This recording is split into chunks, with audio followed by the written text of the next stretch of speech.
Even though I am pro-choice, I have come to believe that abortion is a legitimately difficult moral conundrum. That puts me at odds with many pro-choicers who think that the only reason anyone would be opposed to abortion is because of misogyny or religious zealotry. And it also puts me at odds with pro-lifers who think anyone who disagrees with them hates or at least doesn't care about babies. In this video, I want to show that abortion is a far more tricky moral conundrum than most people are willing to admit, and then explain why I ultimately come down on the pro-choice side of the debate. To start, let's consider the most extreme pro-life position, that killing human life is always wrong. If you take this argument to its logical conclusion, it suggests that killing a microscopic, single-celled embryo is never justified. This implies that embryonic stem cell research, which has been used to develop treatments for many diseases, should be illegal.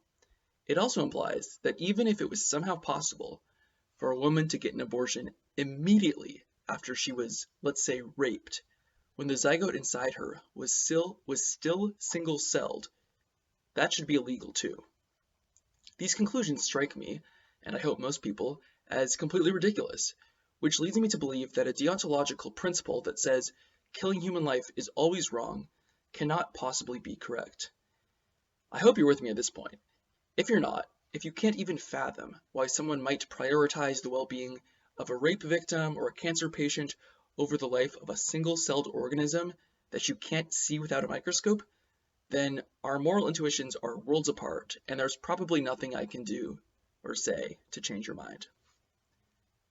Okay, now let's consider the most pro-choice position on abortion, that abortion should always be legal at any stage of the pregnancy for any reason.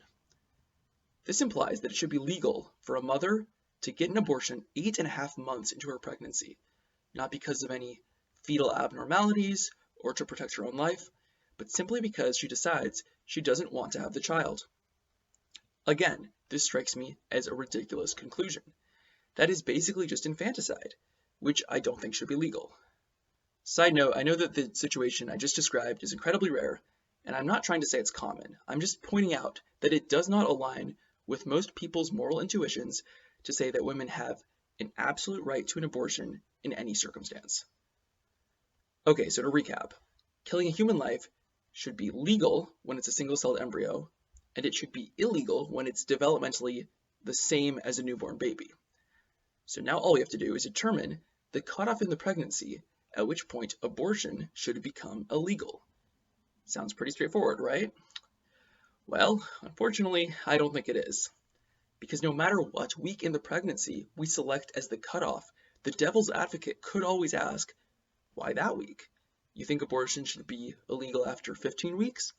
Well, why not 14? Why not 16? Even though I feel like there has to be some cutoff, because I don't value embryos' lives at all, and I do value 8-month-old fetuses' lives, I can't logically justify any particular cutoff. Any place I draw the line will be somewhat arbitrary. And yet, at the end of the day, I do draw the line, somewhere around 15 weeks. How did I decide on the 15-week cutoff point? Well, prior to that point of the pregnancy, I think that the mother's interests outweigh the interests of the fetus, which has an extremely limited mental capacity, cannot feel pain, and is not viable. But I can't logically prove that the 15-week cutoff correctly balances the interests of the mother and the fetus.